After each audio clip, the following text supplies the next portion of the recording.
What's up, Clutch City? Welcome to episode 5. I am your host, Bridget Falcone, joined as always by Tyler Milner and Orion Lewis. So it's a good and a bad thing to be a Houstonian right now. We've got a lot of new faces. We've got a lot going on XFL, but I want to start by breaking down the Super Bowl. There's a lot of question marks right now, so let's dive into it. The Kansas City Chiefs are Super Bowl 54 champions after defeating the San Francisco 49ers. So one of the biggest questions right now is the Damian Williams over the corner touchdown. Was it a touchdown or was it not? So I believe it was a I believe it wasn't a touchdown, honestly. I think that his foot was out of bounds before he crossed the plane, but there was whatever the ref called was going to be what was going to stick. Yeah. So Tyler, I'll go ahead and start with you. Was it a touchdown? Yeah, I mean, like you said, it's really close. It almost seems to happen simultaneously. Like if you freeze frame the play, his foot seems to be going out of bounds. I mean, right as the ball's crossing the plane. And whenever you're looking at those camera views, to me it's always hard because, you know, literally the ball just has to cross the plane. Yeah. Where's that camera set up? Where's the plane at? Like, where's the goal line? So, like you said, whichever way they called it, it was gonna stand because they didn't have enough evidence to overturn it. But I think it was a touchdown. And honestly, at the end of the day, that was what, 3rd and goal? Mm-hmm. So if they would have called him down, you're at the inch line. It's the Kansas City Chiefs. I think they find a way to get it in anyway. Good point. Yeah, Orion? I think if they didn't call it, if they overturned the ruling, I think the Chiefs would have scored anyways, or they would have got a field goal either way. But yeah, I think there's no way you can overturn that call. I mean, he might have stepped out of bounds. I mean, we don't know. I mean, in the replays, it looked like he crossed the plane and stepped out simultaneously, like you said. So, and each angle was a little bit different. So, yeah, again, whatever the refs called first was going to be the one that stuck. So another big thing is pass interference call against George Kittle. And it was not pass interference. I think that the pass interference, offensive and defensive calls have gone out of control. Truly, you can't do anything anymore, I feel. So I feel, who was it, Daniel Sorensen? Yeah. He didn't even move. You know, George Kittle's a really big guy, and he just wanted to stretch a little bit. Yeah, it's tough. I think probably one of the hardest jobs in the country right now is to be an NFL referee because, sometimes, they make just horrible calls and you go crazy. But I thought overall this game was pretty well officiated. That one, I hate the call, but if you look at it, according to the rules, I think they made the right call. Yeah. He fully extends the arm. Yeah. And the second you do that, you got to call it. But the only thing that really sucks about that, too, is you had Kyle Rudolph in the end zone against the Saints. Mm-hmm. And it was the same exact thing. Yeah, it's almost identical. And that was a no call, obviously. So that's kind of sucks for the NFL. But I think it's a little different. Whenever the game was going on, I actually liked the call because anytime you completely extend your arm, it's going to be a call either way, especially with a bigger tight end. Like Gronk used to get the same PI calls. And then Kyle Rudolph, I think Kyle Rudolph should have. But the difference between the Kyle Rudolph play and George Kittle's play is there was already tugging and hand fighting going on before the ball was even released. So it was they offset each other. Yeah, and then with the George Kittle call, Daniel Sorensen didn't really, he wasn't in the position to be hand fighting with him. It was just Kittle, the hand, and then he got the separation to catch the ball. So I actually liked the call. Okay. Oh, okay. All right. Everybody loves the blame game in this day and age, so let's play the blame game for the San Francisco 49ers. What was the reason that they got defeated? Was it Shanahan's play calling? Was it Jimmy G's performance? Or were the Kansas City Chiefs just actually the better team? Orion. I think Shanahan's play calling was fine. I don't think there was anything wrong with Kyle Shanahan's play calling. What I think was wrong was the time management at the end of the first half. Time out. You call your timeout. John Lynch was up in the press box. He wanted a timeout. Hold to Bill O'Brien. Everybody on Twitter is going crazy. They wanted a timeout. You call a timeout in that situation. I don't care. I honestly think it screams that he doesn't trust Jimmy G. Yeah, I've heard that a lot. It has to. How could you not trust that face? I don't trust his arm. Oh, gosh. I do. You give your quarterback more time, as much time as possible to get into the end zone before the half. Yeah. And then, but also, you think you don't want the Chiefs offense back on the field either before the half. Yeah. But then that just makes me think you don't trust your defense either. So I don't understand the not calling the timeout call at the end of the half. Yeah, I think if you're going to criticize Shanahan, that's maybe the one area. He was getting a lot of flack on Twitter and stuff, but man, that guy, he's been coaching, whether it's as an OC or head coach for a lot of years now, and he's been successful almost every stop he's gone. He doesn't have the ring yet, but Shanahan, you can't blame him too much. I think it just came down to Mahomes showing up. He's much better than Jimmy G. He made the plays when he needed to. And also the interior linemen for the 49ers, they were Jimmy G was under a lot of pressure there for a lot of the game. Chris Jones was getting to him, and that pass rush was really affecting him. He missed some reads, I think. Yeah. It looked like he got concussed at the end of the game. Yeah, when he grabbed his helmet. Yeah. For sure. Yeah. Poor baby. All right, so last question. Did Pat deserve the MVP award? I think that Damian Williams was a very close second. What was he at? 17 carries for 104 yards, one controversial touchdown, but still a touchdown. I think that Damian Williams was a close second, but Pat showed his resiliency. He showed that he wasn't going to give up, and I think for that reason alone, we should reward it with the MVP. I don't. Okay, see, I don't have a problem with Patrick Mahomes winning MVP because of what he did in the second half of the fourth quarter. I understand the comeback and all that. But I don't like rewarding somebody for playing bad an entire game, almost an entire game. Yeah. And then winning in the last moment. I don't like that. Yeah. I feel like that's what Tom Brady does sometimes. Michael Jordan did sometimes. I mean, other players do it. LeBron's You just done named the two GOATs. Yeah, so I know, but you're not it, helping. I mean, but it happens. Like LeBron's done it too. Kobe's done it too. I mean, all players do it. Yeah. But I don't like that. I don't. You're over glorifying somebody for something that they played horrible most of. Right. So I mean, Damian Williams, he could have won it. But I don't think Damian Williams did enough either to win it because his late touchdown was, the game's already over. Yeah. What was it, like a 30, 40-yard touchdown? It's already over, so. Yeah, I think Damian, I think he deserved it more. Like, I think we're on the same page. Me and you talked about this. That's the worst we've seen Mahomes. Yeah. Definitely in the playoffs. Yep. But y'all know I got to bring some numbers into stuff like this every once in a while. Numbers are high. So that was Mahomes' third lowest passer rating of his career. Sheesh. He had a 78.1 passer rating. That's the third lowest of his career, and that's the third lowest by a winning quarterback in the Super Bowl. The other two being Roethlisberger in Super Bowl 40. He had a 22.6 passer rating. Oh my gosh, Yeah. Big Ben. That's the worst one. And then in Super Bowl 50, Peyton Manning with the Broncos, he had a 56.6 passer rating. Yeah, I didn't expect anything out of Peyton Manning, though, that year. Right. So, I mean, he obviously didn't play well, and you saw it in that first half. He was missing throws he doesn't normally miss. I don't know if the moment was just getting to him a little bit, but he threw just 2 interceptions, right? Yeah. And one of them was awful. I think both of them were awful. They were both Yeah. pretty bad. So, I mean, but he did show up the last half of the fourth quarter. He balled out. He won the game for him, but no, I don't think he deserved MVP. Well, let's get into the important stuff. What do y'all think about the halftime show? Because it's very controversial right now. I'm going to start. I think it was absolutely glorious. I think that those two women deserve awards. Those are the MVPs of the Super Bowl, okay? J-Lo and Shakira absolutely killed it. I do not think that they were dressed, they were dressed how you would expect them to dress, but I don't think it was scandalous at all. I know, okay, the Super Bowl is a children's, it's a family event, but It's for I adults. think they killed it. Absolutely. Can you do what J-Lo did on that poll? I don't think so. I can't tell you that right now. But what were y'all's overall thoughts of the halftime performance?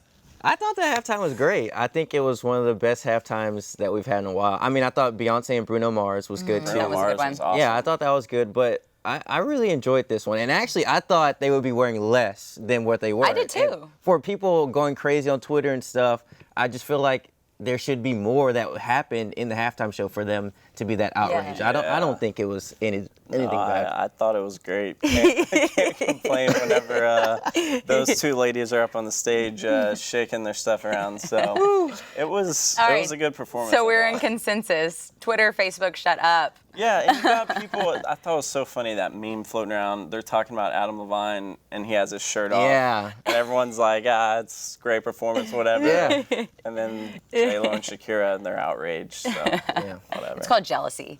And then let's go ahead and do, for fun, our favorite commercial. Mine was a toss-up. I think there was a lot of really good commercials. Commercials haven't been that great lately, but this year I think they were really good. Yeah. I loved the Jason Momoa commercial where he like literally snags Rips off off his guns. I mean, it totally was heartbreak season for me because I was like, oh, I'm never gonna unsee. That's what he like actually that. looks like. Sure.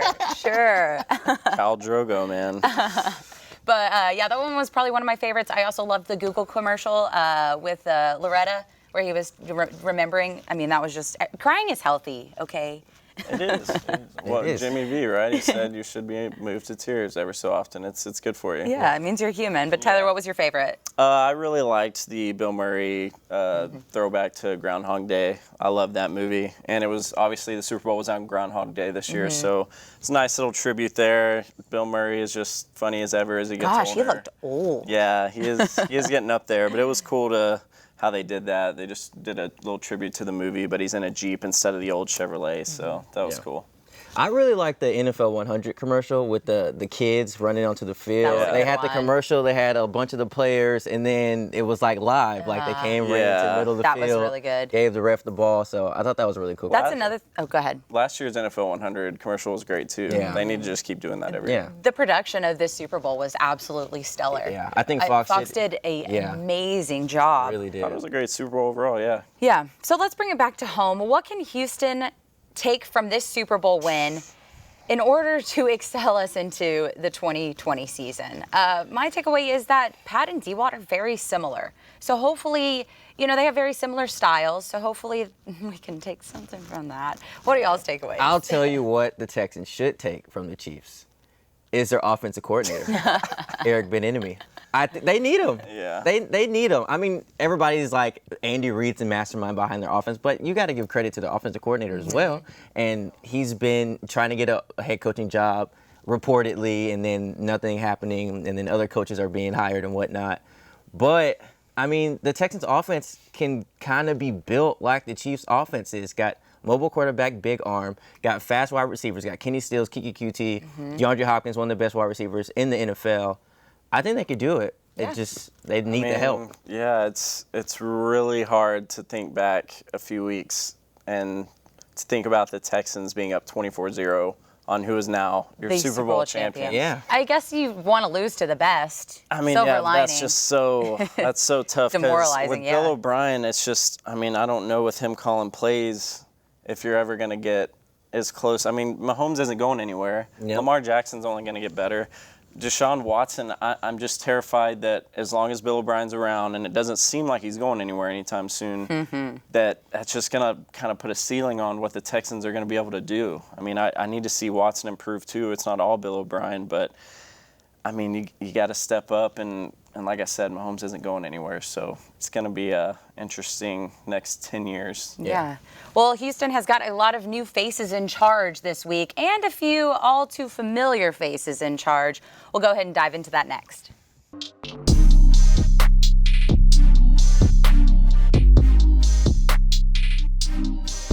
Welcome back to Clutch City. So the Houston Texans have officially named Bill O'Brien the head coach and general manager. We thought he's been pretty much acting general manager for the whole season, I'd say. Yeah.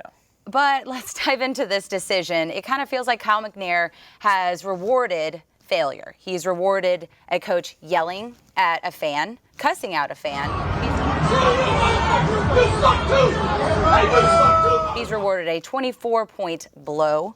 What has he done as general manager thus far? Yeah, I mean, I'm not that upset about, him having the official title. Like you were just saying, he basically already had the title for the last year. It just wasn't official. He was the acting GM. He obviously made several moves, most of which I was totally fine with. I like the talent he brought in. He did give up a lot for some of those, which is the criticism, obviously. A lot of draft picks. First rounders are obviously hard to It's hard to swallow whenever you lose those, but we needed to improve that offensive line off last year. Had to get Tunsil in here. He obviously was willing to give up more than anyone else in the league, and that's why we ended up with Tunsil and Stills in that package, which was also great. So, yeah, I mean, I'm not that upset about it, but I think he's a way better general manager than play caller, so I'll take it. Yeah, I'm in the same boat. I think Bill O'Brien is an okay GM. I'm fine with him being in that role. It's just the play calling, like we were talking about earlier. I think we need another coach. I think the offensive coordinator from the Chiefs would be good, or a couple other options as well. But I just don't like him calling the plays and maybe ruining Deshaun Watson's prime. So a few names that he, was able to get: Duke Johnson, Carlos Hyde, Laramie Tunsil, obviously, Kenny Stills, Jacob Martin. All really great names, really good names that you see every week. The Tunsil trade for me, I think the reason that we risked so much is who's protecting our most prized possession. Exactly. So I think it was ultimately worth it, but still, it's going to hurt this season. Another question for everybody right now: he hasn't done free agency and he hasn't done the draft. So how do y'all think that he is going to handle both of those very big events? Go ahead. I mean, he doesn't. I mean, for the draft, it doesn't matter. Yeah, it doesn't really. I mean, it matters, but it doesn't really because the Texans don't have a pick until the 57th pick, which is in the second round. Yeah. I mean, so I mean, for the draft, there's not much he can really do to make the team a lot better than what it is right now. Free agency, I mean, he makes trades, which is fine. I mean, we'll see what he can do there too with picking up people off the waiver wire and whatnot. Right. So we'll see with that. Another one of his big jobs is hiring coaches. LOL, awkward. Do y'all is he going to hire a head coach? Oh, no way. I hope so. No. He just seems like such a greedy king, Yeah, I mean, it's his show at this point. Cal is committed. Unless I hate to say it, but if he keeps winning division titles, the Texans are probably just going to roll them. That's just pathetic. He does just enough to keep his job. I mean, just enough. I don't see him going anywhere. Not right now, anyway. Yeah. Not anytime soon. Well, on a little bit of a brighter side, the Houston Astros now have a head coach and they have a general manager as of Tuesday, I believe. So Dusty Baker hired for head coach and James Click hired for general manager. Let's start with Dusty. I think that it was absolutely the safe bet right now. We're in a lot of scrutiny, if y'all haven't heard. What? Yeah, the actually, Astros? I know, Scrutiny? it's crazy. Huh? So I think it was just a safe bet. He's very well respected within the league. He's somebody that is outside of the scandal, and also he has handled scandal on his own. So I think that he's going to be able to, at 70 years old, with a 20-year-old son, isn't that crazy? I think he's going to be able to handle this very well. But Tyler, what are your thoughts on Dusty hire? Yeah, Dusty, he wasn't my first choice. I wasn't upset when I heard the news, but I was leaning more towards a Bannister hire, which I think a lot of people were. I think Bannister's still in the works, if I'm going to be completely honest. I don't know. A lot of people think that. I've heard that as well. Maybe, down the line. After a year, isn't a long term. It's a year. Right. Yeah. But I like the Dusty hire, especially after his press conference. I was sold on him. Oh my gosh, he killed that press conference. If you haven't watched that press conference, 100% recommend doing it. The very last question, a reporter asked, hey, do you have something to say to the Hispanics, here in Houston? We, have a heavy Hispanic population. Yeah. He bust out some Spanish, and it was so great. Oh, yeah. It was so cute. Yeah. I'm pretty good, but it makes me tired. Okay, so I'll talk to you. A los fanáticos aquí está en Houston. Yo tengo mucho amor y venga aquí a la parque y nosotros muchos nos tramos, how you say, together, juntos. Nosotros estamos mucho juntos. Yo estoy cansado ahora. Gracias. Yeah, he's laughs, and I think that he's making this whole entire thing a little bit easier to take for the outside and for the Houstonians here. Yeah, no doubt. I'm happy with the hire. I think he was the right guy, so we'll see what happens. James Click hired for general manager. So first thing, who's James Click? Yeah, right. His press conference was on Tuesday. Yeah, I mean, he again, I like this hire. I had to definitely look into who he was. Yeah. It looks like his only experience is really with the Tampa Bay Rays. He's been there 14 years. 14 I mean, years. it's a good amount of time. The last 3 years as the VP of baseball operations. But the reason that this hire is going to work is, even though Luno obviously isn't here anymore, you can tell that Crane really bought into the analytics side of things and the number side of things, the way this sport's going. And this guy, Click, is an analytics guy. So I feel like we got kind of like well, we have the trifecta with Crane, obviously, but Right. you know, we've got Dusty, who's an old school guy. We got Click, who is going to come in and be that analytical Right. similarity that we had the last few seasons. And then we've got Crane, who I do think is a mastermind, and he is trying to figure out how to make this go as smoothly as possible. Yeah, it was interesting that they hired Dusty, like you said, because he's more of a small ball, old school type of guy, and that's the criticism and the worry with him right now. But Click, again, I mean, before he was working for a baseball team, he literally ran a website that was analytics. It was called a Baseball Prospectus, and it was just numbers. And he went to Yale. This guy Sounds like your heaven. Yeah, exactly. Yeah, a little bit. But yeah, Click's cool. I just hope that him and Dusty are on the same page and maybe working a little bit of both. In the press conference on Tuesday, they talked about, Dusty said, well, it's a marriage. Yeah. The relationship between a manager and a GM is a marriage. You know, you're going to fight, you're going to argue, you're going to have disagreements, but in the end, you're still, here for better or worse, to put it in other words. They already have adversity. They already have the baggage. I like the fact that the Houston Astros are the villain. Oh yeah, I'm ready love to it. embrace I We've cannot never wait had that for this. before. We've never. I feel like Houston's always been like kind of like put in the back burner. We've never been that cared about.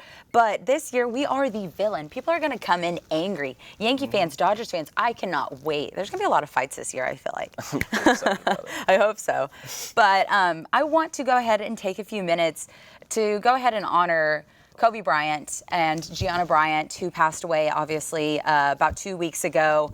It's been a very hard time for the world right now, and I just want to emphasize the fact of how amazing his legacy is and how amazing it is that he was able to shock the world. The world is fighting right now. Everybody is in turmoil and everybody is hating each other, but for one day, and I would actually argue probably 3 days, Kobe Bryant was able to unite the entire world.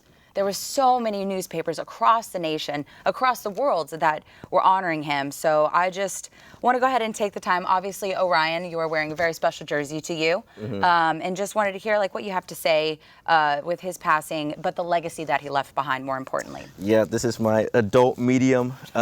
Medium. Welcome to the Gun Show. I'm little.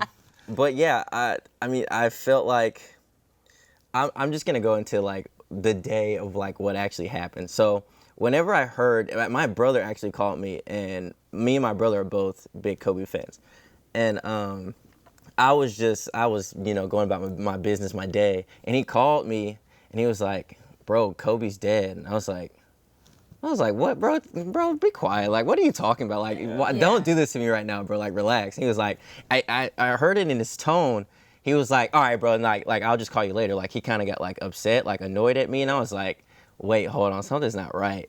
And I got on Twitter, man, and I saw the tweets and everything, and it wasn't confirmed yet and whatnot. But then once it got confirmed, I broke down for days. It was horrible because I feel like I lost my superhero. Kobe's my all-time favorite athlete, and his impact, you can see his impact, through me right now, how I'm speaking, and just how, like you said, he impacted the entire world. Mamba mentality. Yeah. Something cool that I noticed, so I have a membership at 24 Hour Fitness. I've been to 4 different 24-hour fitnesses. I work out in the past 2 weeks since Kobe's passing, and every single basketball court, so they have basketball courts in 24, every single one that I've been to in Houston, Texas, is the walls, the window is decorated. Mamba mentality, rest in peace, Mambacita, rest in peace, Mamba. It's just so amazing what an impact he had, and how his passing is making people better people, is making people live for themselves and give it their all, because you know what? Every day is not promised. So go ahead, call the person that you haven't talked to in a year and tell them you love them, because you never know. Every day is not promised. Tyler? No, yeah, I think y'all said it all. It's one of those moments you're never gonna forget. As far as just, I mean, celebrities are celebrities. We don't know them, but they're a part of our lives. And Kobe specifically, us being sports fans, I mean, he was top tier. He's that superstar, that generational talent. So it was just one of those things where you just couldn't believe it. It's not like, if one of these guys that played years ago, an older guy passed away. Yeah. You've seen him all year doing stuff for ESPN and on the sideline at games, and then all of a sudden he's just gone. So it's something that'll stick with me forever for sure.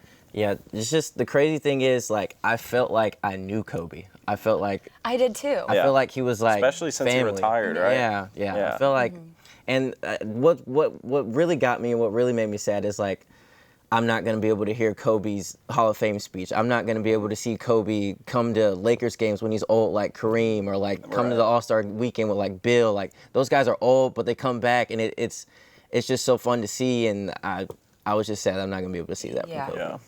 I agree. Well, they definitely left a huge impact. So want to send out our thoughts and prayers to all of the victims that were affected in this horrible tragedy. Let's keep going on the basketball train.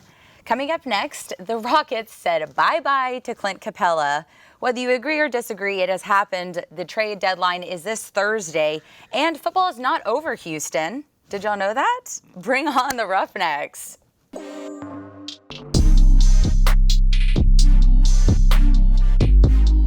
What's up, Clutch City? The NBA trade deadline is this coming Thursday, and the Houston Rockets have officially traded Clint Capella to the Hawks, Gerald Green and Nene for Robert Covington and Jordan Bell from the Timberwolves. So I've got a quick little story for you, Ags. On Thursday of last week, I knew that I was going, so I went to a Mavs game this past weekend. On Thursday, I was like, you know what? I love you, James Harden, but I'd really love to have, a new jersey. So I, took out the purse. And I said, all right, I want an old school Clint Capella jersey on Thursday. So let's just emphasize the fact that I have the worst luck in the world, and I probably jinxed Clint, and I'm so sorry. So I think I honored him well. So I went to the Mavs game on Saturday and ended up getting to sit courtside.